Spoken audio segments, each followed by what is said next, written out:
영상을 시청 및 청취해 주시는 모든 분들 안녕하십니까? 오늘의 구절은요, 고린도전서 4장 14절에서 17절입니다. 제가 읽도록 하겠습니다. 내가 너희를 부끄럽게 하려고 이것을 쓰는 것이 아니라 오직 너희를 내 사랑하는 자녀같이 권하려 하는 것이라. 그리스도 안에서 1만 스승이 있으되 아버지는 많지 아니하니 그리스도 예수 안에서 내가 복음으로써 너희를 낳았습니다.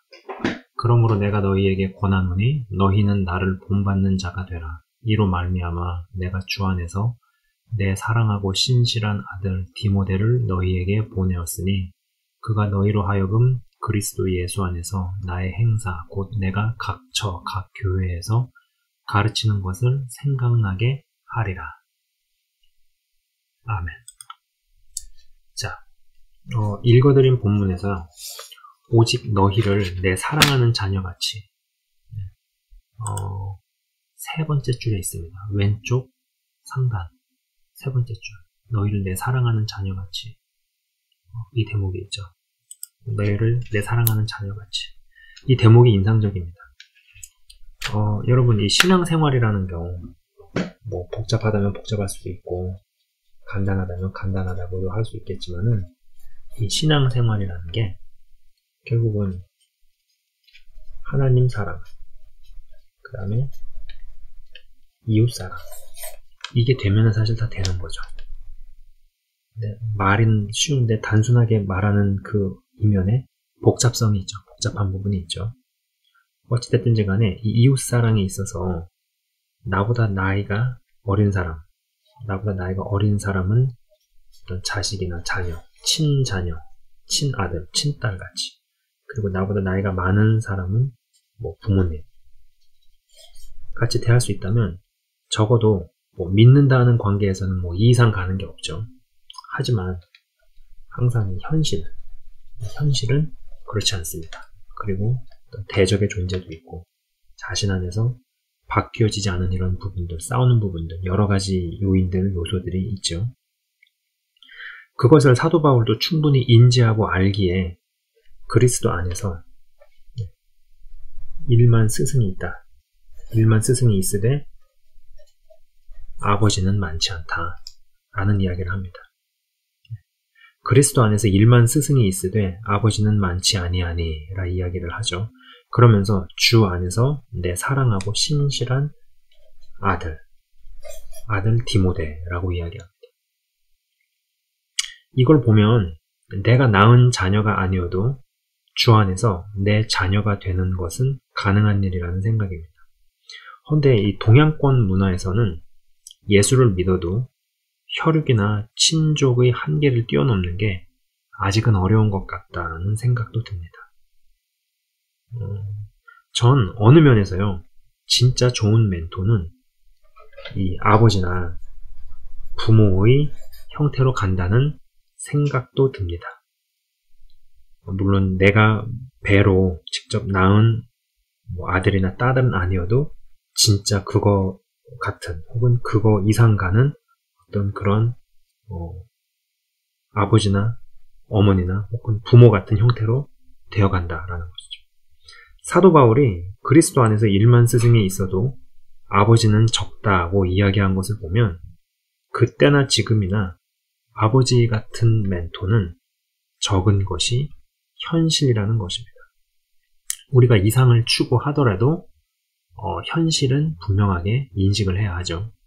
고개를 들어서 땅을 보더라도 고개를 들어서 하늘을 보더라도 두 다리는 땅에 단단히 붙이고 있어야 한다는 겁니다. 그럼 이 선생과 아버지의 차이는 무엇일까를 생각해 봅니다. 여러 차이가 있을 겁니다만, 아버지 같은 멘토는 멘티가 자신이 한 일보다 더 큰 일을 할 때 진정으로 기뻐한다는 것이죠. 진짜 스승은 제자와 제주를 겨루지 않습니다. 솔로몬이 성전을 짓는다고 다윗이 솔로몬을 시기 질투했을까요? 저의 세대에 제가 모든 것을 다 이룰 수 없죠. 그리고 다 이루려고 해서도 안 됩니다. 다음 세대의 몫이 있죠. 그들이 저보다 더 귀한 일을 할 수 있도록 길을 깔고 더 귀한 일들을 해나가는 것을 보고 진심으로 기뻐하고 감사하면 될 일이다라는 겁니다. 자, 이 디모데를 향한 사도 바울의 애정을 봅니다. 본문 9절에서는 내 사랑하고 신실한 아들 디모데라고 칭했는데, 디모데전서 1장 18절, 제가 이건 PPT로 만들지 않았습니다. 디모데전서 1장 18절에는 아들 디모데야라고 명하면서 이야기를 시작합니다. 디모데에게 멘토이자 아버지 같은 사도 바울이 있었습니다. 이게 얼마나 대단한 것인지 그때 당시 디모데는 어느 정도는 느꼈겠지만 지금의 우리가 부러워하고 생각하는 것처럼 느끼지는 못했으리라 봅니다. 왜냐면 그건 당대잖아요. 그리고 정말로 시간이 지난 다음에 후대에 의해서 높게 평가되는 것, 그게 이제 진짜겠죠. 오랜 시간을 통과하고 나서 그 다음에 빛나는 것들이 진짜 이듯이 말이죠.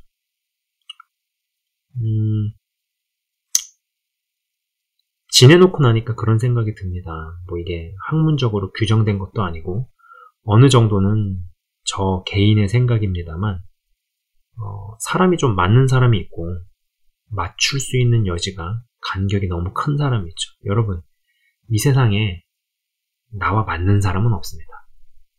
그런데 맞출 수 있는 여지와 간격이 가능한 사람이 있고 그 여지와 간격이 정말 어렵거나 어렵다 못해 안 되는 사람이 있는 것 같습니다. 어떤 사람이 좋고 나쁜 문제라고 말하기는 좀 애매합니다. 그죠? 사람이 반드시 나쁘거나 잘못됐다라기보다도 무언가 이 여지와 간격이 좀 적은 사람이 있는 거죠. 그렇기 때문에 맞추고 이런 것을 좀 양보하고 이런 것이 가능한 사람이 있고, 그거 자체를 하는 것이 어려운 사람이 있고. 그런데요, 저는 이 디모데와 사도 바울, 이 두 조합, 디모데와 사도 바울이 그러한 어떤 여지와 간격이 가능한 그리고 잘 맞는 짝이었지 않을까 싶습니다. 디모데라는 인물이 어떤 면에서 좀 유약하면서도 아버지의 부성애를 불러일으키는, 뭐든 알아서 척척 잘해내고 당차게 치고 나가는 스타일은 아니었을 것 같다는 것이죠. 그러나 다른 이로 하여금 마음이 가고 애정이 가는 스타일이지 않았을까 싶은 생각입니다.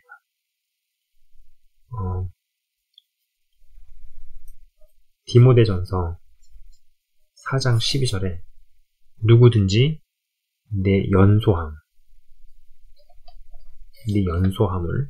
업신여기지 못하게 하고 라는 대목이 많은 생각을 불러일으킵니다. 제가 좀 이 얘기를 한번 해볼게요. 제가 이제 토론토에 살고 있을 당시, 여러분 다 아시는 피겨 선수 김연아가 있었습니다. 김연아 씨가 토론토에 상당 기간 머물곤 하던 때가 있었습니다. 지금은 현역에서 은퇴를 했지만 그때 당시에 그녀의 유명세는 대단했죠. 토론토 같은 경우는 잠깐 왔다 가는 곳이 아닌 훈련 목적으로도 오래 머물곤 했던 것으로 기억이 납니다. 식사를 하다가 한인분들을 만나게 돼서 사진 촬영을 부탁받으면 잘 응해주기도 했었나 봅니다. 그때 당시에 저는 청년부에 있었을 때인데 청년부 부장 집사님이 했던 말이 기억이 납니다. 밥을 먹다가 식당에서 김연아가 있는 걸 봤는데 이제 사인을 부탁을 하는데 사진 촬영이었는지 사인이었는지 제가 정확히는 기억이 안 나요. 둘 다 부탁을 했겠죠. 근데 이제 이러더라고요. 야, 나이가 나보다 한참 어려도 내가 반말을 못하겠더라. 그렇게 이야기를 하시더라고요. 제가 기억할 때는 그 청년부 부장 집사님이 그렇게 좋은 사람은 아니었어요. 인격적으로 그렇게 좋은 사람이 아니었던 걸로 저는 기억을 합니다. 들리는 평가나 이런 것들. 근데 그런 사람이었는데, 나이가 단순히 어리다고 반말을 못하겠더라. 이랬다는 거죠. 그럼 그분이 왜 반말을 못했을까요? 김연아 씨는 전 세계에서 1등을 찍었기 때문이죠. 자신의 실력과 능력을 세계적으로 입증받은 사람입니다. 그리고 그것으로 유명세를 세계적으로 얻었기 때문이죠. 보통 아사다 마오라는 일본 피겨스케이터를 못하는 선수로 생각들 하는데 아사다 마오가 못하는 게 아니라 김연아 씨가 말도 안 되게 잘하는 것이었죠. 그리고 그런 위치는 단순히 노력만 해서 갈 수 있는 게 아니다라는 것입니다. 노력은 기본이구나. 음악가 살리에르가 못한 게 아니고 그 동시대에 모차르트가 살았다는 것입니다. 제가 왜 이런 이야기를 하고 있느냐 하면요, 대단한 실력과 능력 혹은 힘이 있으면 그 당사자가 아무리 나이가 어려도 나이 많은 어른이 쉽게 대할 수 없다는 이야기를 하고 있는 것이고, 또 이것이 어느 정도 필요하기 때문입니다. 영향력을 미치는 사람이 상대방에게 마냥 쉽기만 하고 마냥 쉽게만 보이면 영향력을 행사하고 싶어도 못합니다. 일단 그가 하는 말이 먹히지 않는다는 거죠.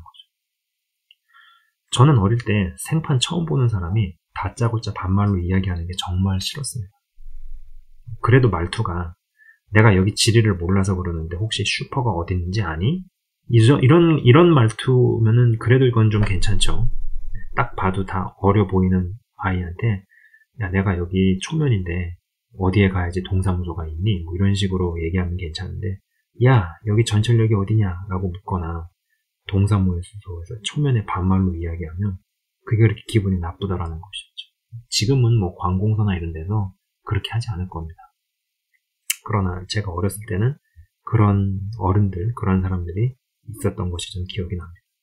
그래서 그런지 초면에 반말을 절대 하지 않고 혹 어린 사람에게 반말을 하게 되더라도 될 수 있으면 조심해서 하는 편입니다. 만약에 어린 나이라 하더라도 김연아 씨 같은 업적이 있는 세계적 선수라든지 혹은 하다못해 무섭거나 사나워서 함부로 대했다가는 쥐어 터지겠다는 인상을 상대방이 받는다면 나이가 어리다고 무시하거나 업신여길 수 있겠는가 하는 것이죠. 그런데 디모데는 무언가 상대방으로 하여금 좀 쉽게 생각하게끔 만드는 부분들이 있었나 봅니다. 그래서 이 디모데전서 4장 13절에 기록된 것처럼 내가 이를 때까지, 제가 읽어드리겠습니다. 내가 이를 때까지 읽는 것과 권하는 것과 가르치는 것에 전념하라고 명했나 봅니다. 한마디로 이야기해서 네가 단지 나이가 어리다고 나이 많은 사람들이 무시 못하도록 실력을 쌓고 능력을 키우라는 것이죠. 기존의 것도 소화를 못하는데 새로운 것을 어찌 만들 수 있을까요?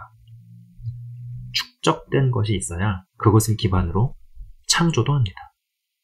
디모데가 사역자로서 건강하게 독립하려면 사도 바울이 명하는 읽는 것과 권하는 것과 가르치는 것에 전념해야 했습니다. 다 그런 것은 아니겠지만 그래도 대부분 적응을 잘하는 줄 아는 사람이 독립도 잘할 수 있다는 것이죠. 빌 게이츠도 하버드 중퇴하고 회사 창업했고 정주영 씨도 중학교도 안 나왔지만 현대를 세웠다고 말하면서 기존의 교육기관과 교육과정을 쉽게 생각하는 사람들이 좀 있는 것 같습니다.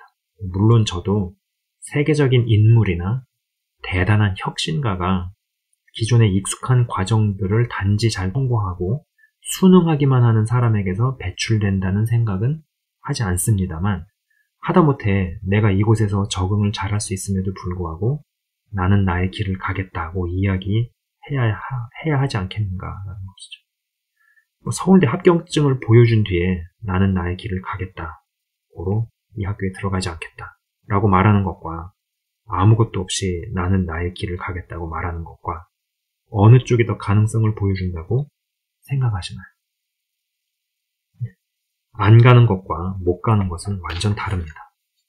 할 수 있는데 안 하는 것과 할 수 없어서 못 하는 건 분명 다른 거죠. 힘이 없어서 지는 것과 힘이 있음에도 져주는 게 같을 수 없죠. 우리가 누군가를 다짜고짜 무시하고 업신여기는 사람이 돼서는 안 되겠지만 적어도 업신여기고 무시하려는 사람으로 하여금 함부로 대하게끔 하면 안 된다는 것이죠. 디모데도 상당한 인물이었을 겁니다. 제가 그렇게 생각하는 이유는 사도행전 16장 1절에서 2절 16장 1절에서 2절에 제가 읽어드릴게요. 바울이 더베와 루스드라에도 이름에 거기 디모데라 하는 제자가 있으니 그 어머니는 믿는 유대 여자요 아버지는 헬라인이라. 디모데는 루스드라와 이고니온에 있는 형제들에게 칭찬받는 자니 라 기록되어 있기 때문이죠. 그런데 기준이 높아지면 적용점이 달라집니다. 산 중턱에서 보는 경치와 산 정상에서 보는 경치가 같을 수 없죠. 사도 바울은 디모데를 훈련시키면서 좋은 것을 물려주되 나같기만 한 사람으로 키워내지 않았을 것이라는 것입니다. 아까 읽어드린 디모데전서 4장 13절, 디모데전서 4장 13절에 내가 이를 때까지는 읽는 것과 권하는 것과 가르치는 것에 전념하라고 기록되어 있는데요. 내가 이를 때까지는, 내가 이를 때까지는. 저는 이 말이 참 와닿습니다. 이 표현이. 어느 정도 되었다고 분별을 할 수 있는, 분별하는 그 시기까지는 읽고 배우고 습득해야 할 것들이 많았다는 것이죠. 다시 한번 말씀드리지만 축적된 것이 있어야 그것을 기반으로 창조를 하고 생산을 해냅니다. 저는 기존의 교육과정을 막 옹호하는 사람은 아닙니다. 특히나 요즘같이 이상한 사상이나 반성경적인 가르침이 더 팽배해지는 시점에서는 더더욱 그렇습니다. 그렇다고 해서 기존의 교육과정들을 하찮게만 보고 막무가내로 새로운 길을 열어가겠다고 창조하겠다고 하는 것도 옳게만 보이진 않습니다. 이게 꼭 기존의 과정이 되었던 혹은 아니었던 지식과 기술과 노하우의 축적과 누적을 본다는 것이죠. 루스드라와 이고니온에 있는 형제들에게 인정받는 디모데도 꽤 괜찮은 인물이었을 것이나 그를 더욱 업그레이드 시켜줄 수 있는 사도 바울과의 만남은 정말 시너지의 폭발이었을 것이라는 생각입니다. 여러분, 물론 이제 하나님께서는 우리 내면이나 인품이나 인성이나 속사람 이런 것들 관계적인 부분, 제가 관계적인 부분에 대해서 이야기를 많이 하지만은 그렇다고 해서 이 기능적인 부분에 대해서 우리는 무시하면 안 됩니다. 네. 분야를 막론하고 실력이 갖추어지지 않으면 험한 꼴을 볼 수 있다라는 것이죠. 그렇기 때문에 여러분, 이 유무형의 실력을 갖추는 것, 이건 굉장히 중요한 것이고, 그리고 그러한 실력을 갖추게끔 만들어주는 리더, 굉장히 중요한 것이다라는 것이죠. 사도 바울은 내가 이를 때까지 읽고 가르치고 권면한 것들에 전념하라 그랬으면은 아마 그 기존의 것들을 잘 흡수해서 이끌어 간 다음에 디모데는 또 디모데답게 디모데의 은사와 부르심과 재능의 영역에 따라서 나에게선 좋은 것을 물려주되 나 같기만 한 사람으로 만들지 않는데 이르렀을 것이다 라는 생각입니다. 정말 좋은 리더의 특징들을 지금 이 시리즈를 하면서 몇 가지 이야기하고 있는데, 정말 좋은 리더 혹은 멘토는 실력을 키워준다라는 거예요. 실력을 키워준다. 자, 여기까지는 제가 하고 기도하고 마치도록 하겠습니다. 잠깐 기도하겠습니다. 하나님 아버지 감사합니다. 무엇을 하든지 간에 실력을 갖추는 거 굉장히 중요합니다. 꼭 그것이 기존의 과정이 되었든 안 되었든 겸손한 가운데서 그 누적이 되게 하옵소서. 어떤 지식과 기술과 노하우의 축적과 누적이 있을 수 있게 원합니다. 그리고 정말 디모데가 사도 바울과의 만남을 통해서 정말 더 나은 사역자, 영적 지도자로 발돋움할 수 있었을 것이라 생각합니다. 그러한 만남의 축복이 영상을 시청 및 청취하시는 분들에게 일어나게 하여 주옵소서. 감사합니다. 예수 그리스도 이름으로 기도드립니다. 아멘. 지금까지 시청 및 청취해 주셔서 대단히 감사합니다.